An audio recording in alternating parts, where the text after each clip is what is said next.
Hello, welcome back. I am going to do a short video on Module 11, Chapter 5 notes, and I am going to start the mini lesson on graphing a quadratic from what is called standard form. I'm going to show you standard form, but then I'm also going to connect it to factoring, which we've done in our class, and I'm also going to connect it to the quadratic formula, which we have also done in class. So to find standard form, just to make sure that you can find what it's supposed to look like, I have that written down here. To find that standard form, it should be in what is called ax squared plus bx plus c. This is called the standard form because your quadratic term is first, its coefficient is a. Your linear term comes next, its coefficient is b, and c is your constant term, which is your term with no x. And you'll notice that the order of your powers, 2, 1, none, the last term has no letter with no power, it will always go in that decreasing order, highest power first, for what is called standard form. And I'm going to show you how to find the vertex from standard form. Now, if you have standard form, how you find the x value of your vertex is going to be from opposite b over 2a.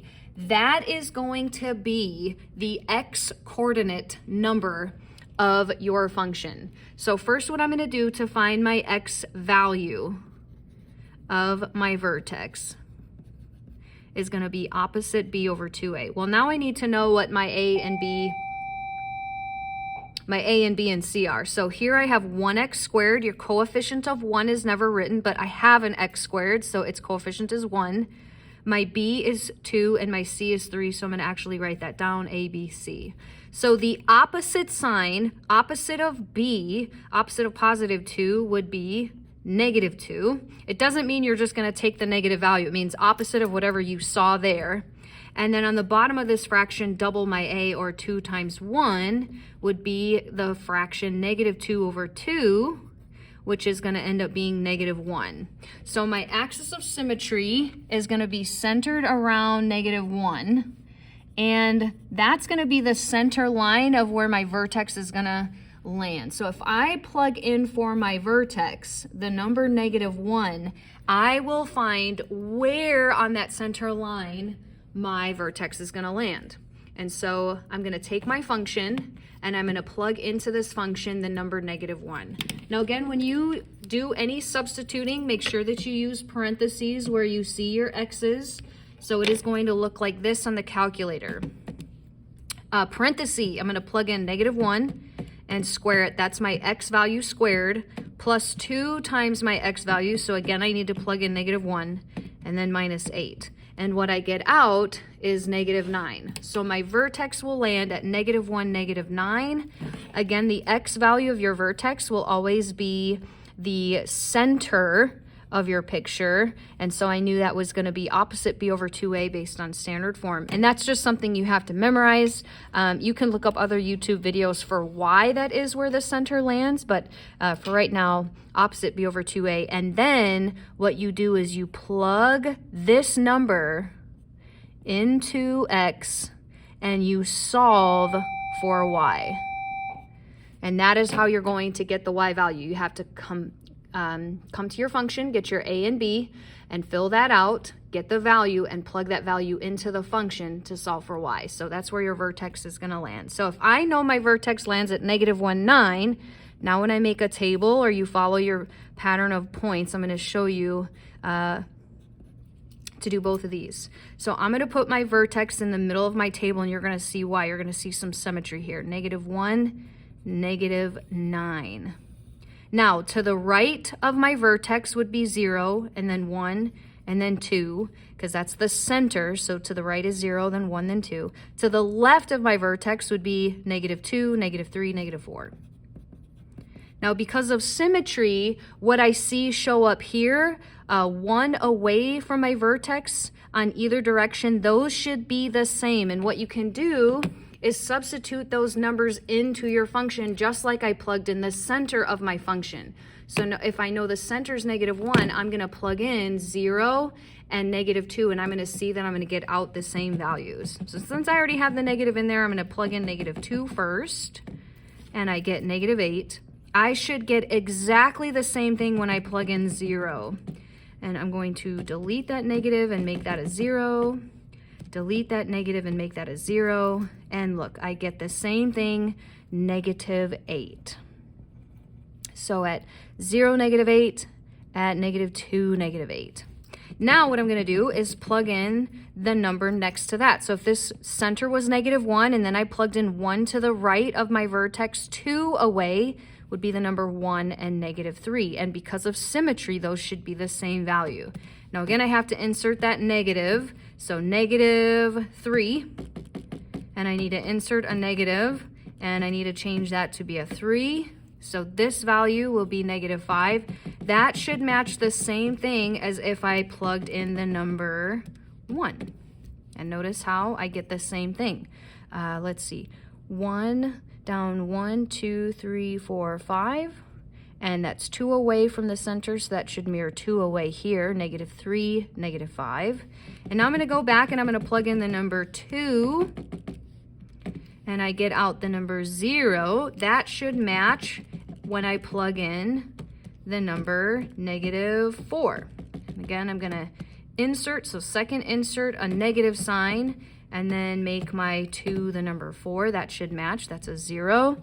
So at 2, 0, -4, 2, 3, 4, 0.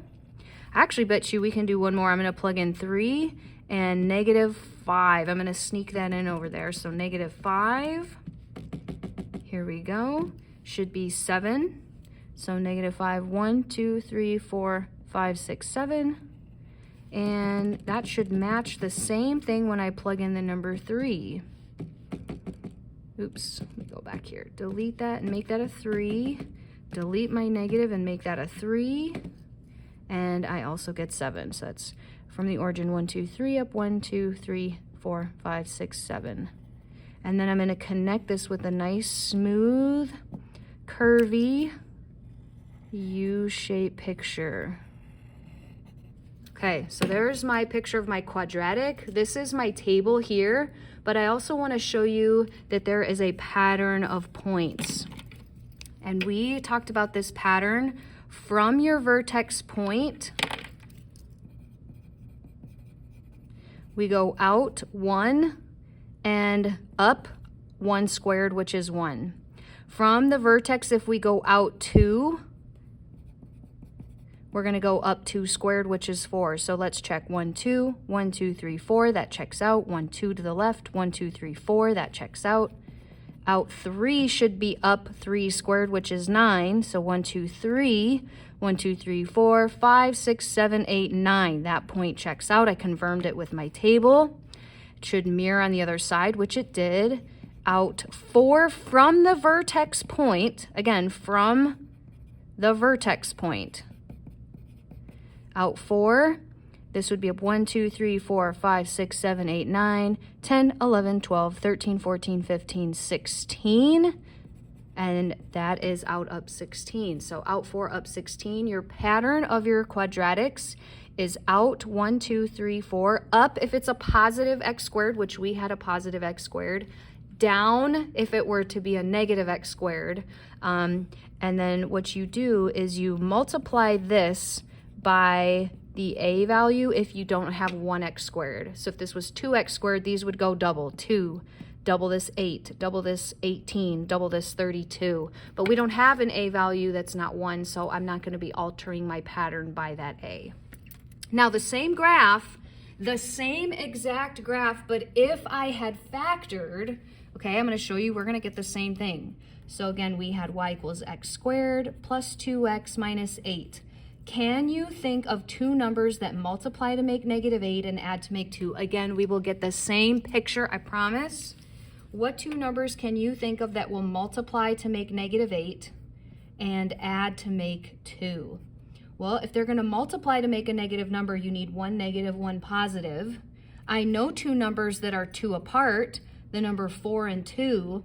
If I take a positive 4 times a negative 2, I will get -8.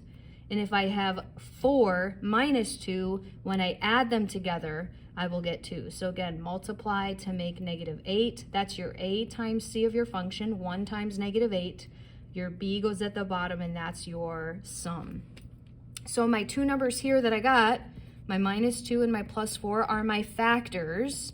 And if I'm solving by factoring, what I'm solving for is my x-intercepts. And every x-intercept is an x, 0. That's why it lands on this x-axis, because it's not up 1 or down 1. It lands right on that line, which means I'm going to set my function equal to 0. I'm plugging in 0 for y.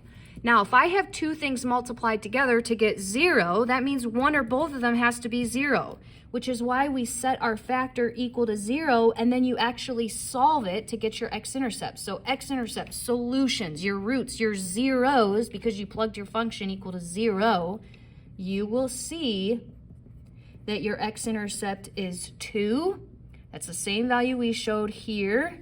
And if x plus 4, the other factor, was set equal to 0, and I solve for my x-intercept, I get -4. Notice how that is here, and that's this number -4 in my table here. So that's another way that you could have solved by factoring. You factor your function. If it's factorable, you set your factors equal to 0, you get your solutions, which are also called your x-intercepts. They're called your zeros because you set your function equal to 0, or your roots if you're taking a square root to find where your x-intercepts land on the graph.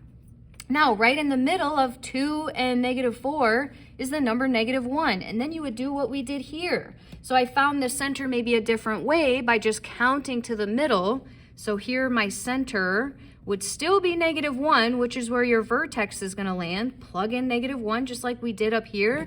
We used our calculator and we plugged in -1 and we got the number -9. And then you can either follow your pattern or make a table of points. Now, whichever way you do this, from standard form in your formula, opposite b over 2a to get the center, or you factor, you should have exactly the same picture. Now I want to also connect this to quadratic formula. Okay, quadratic formula is another way of solving for your x-intercept, and it uses your a and b and c from your function that you had from standard form. And here is the formula. Well, you got to know it to use it.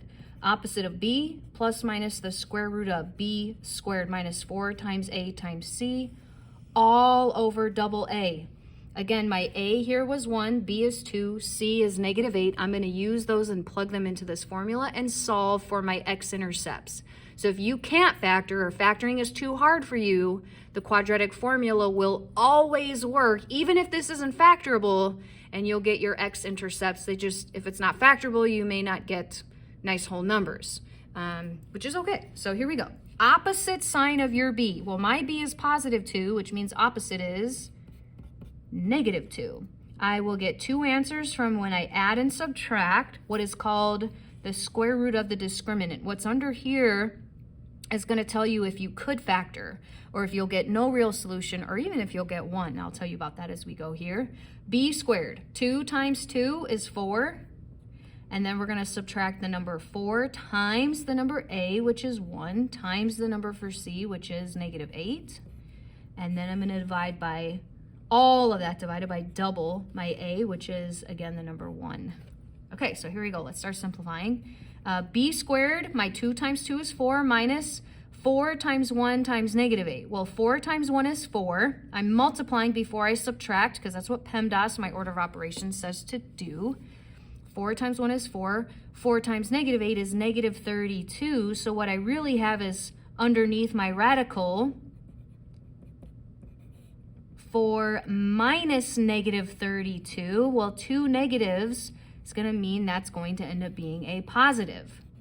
And so now I'm going to simplify. 4 plus 32 is 36. Okay, now when this is a perfect square, that means you could have factored, which I already did here, okay? If it's not a perfect square, that means you have to actually use quadratic formula. If you get a negative answer, you could stop right now and know you'd have no solution because you can't take the square root of a negative number. If it's 0, you'd end up having 1 x-intercept. So maybe your vertex lands on your x-axis, and that's why it's only going to touch 1 time. Okay, so now let's simplify this. Square root of 36. What is the square root of 36? It's 6. 6 times itself makes 36, so the square root of 36 is 6. You could also type that in the calculator by hitting second in your square button and typing in the number 36. So there you go, that's 6. Now your two answers come from your addition and your subtraction. Negative 2 plus 6. Negative 2 plus 6 is 4, and 4 divided by 2 is 2. What do you know? We already knew, based on factoring and from my table of values, that 2 was going to be an x-intercept. And then down here, negative 2 minus 6 divided by 2, which is negative 8. Negative 8 divided by 2 is negative 4. And what do you know? Negative 4 was an x-intercept. So again, solving by factoring will get you your x-intercepts. Solving by the quadratic formula will get you your x-intercepts. But solving from your standard form to get your vertex first is to get your vertex, not your x-intercept. So these two methods, if it's factorable, can be quick and easy, in my opinion, quicker than doing quadratic formula to get your number 2 and negative 4. But if you do standard form to find your vertex first, opposite b over 2a, you're just going to start with the center and not your solutions, which would be your x-intercepts. I'm going to start another video for graph number 2. So stay tuned. Here we go. We're going to do another one. And hopefully I won't have to explain this pattern again, but I will still make a table for both. So stay tuned. We're going to do picture number 2 next.